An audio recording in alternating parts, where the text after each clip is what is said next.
எவ்வளோ டீப்பாக லவ் பண்ணாங்க, எவ்வளோ உண்மையாக 2 பேரும் எவ்வளோ டீப்பாக லவ் பண்ணாங்க, உண்மையாக இருந்தாங்களா, சேம் டைம் அவங்க வீட்டு சைடில் 2 வீட்டு சைட்லையும் என்ன மாதிரி மென்டாலிட்டியில் இருந்தாங்க, அவங்க கேஸ்ட் பார்க்குறவங்களா அல்லது காசு பணம் தகுதி பார்க்குறவங்களா, இந்த மாதிரி அந்த 2 பேர் சைடு வீட்டு சைட்லையும் என்ன மாதிரி பார்த்தாங்க, அதனால தான் அவங்க பிரிஞ்சாங்களா, இல்லை இவங்களே டீப்பாக ரொம்ப உண்மையாக ட்ரூவாக லவ் பண்ணாமல் இருந்தனால தான் டக்குன்னு லைட்டாக எதிர்ப்பு வந்தோடனே பிரிஞ்சுட்டாங்களா, இதெல்லாம் நீங்கள் அனலைஸ் பண்ணி பார்த்து அதெல்லாம் உங்கள்கிட்ட எவ்வளோ சாத்தியக்கூறு இருக்குது, நமக்குள்ளே எவ்வளோ சாத்தியக்கூறு, நம்ம பார்ட்னர் எவ்வளோ டீப்பாக இருக்கும், நம்மளோட வீட்டு சைடு என்ன மாதிரி எதிர்பார்க்குறாங்க, அதை எப்படி நம்ம ஹேண்டில் பண்ணலாம்.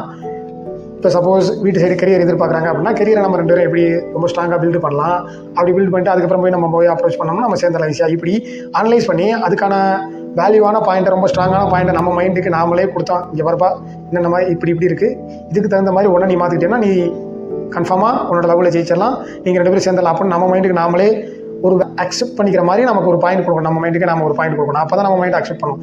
சும்மா நம்ம சின்ன பிள்ளைத்தனமாக மைண்டுக்கிட்ட விளையாட முடியாது, மைண்டை ஏமாற்ற முடியாது.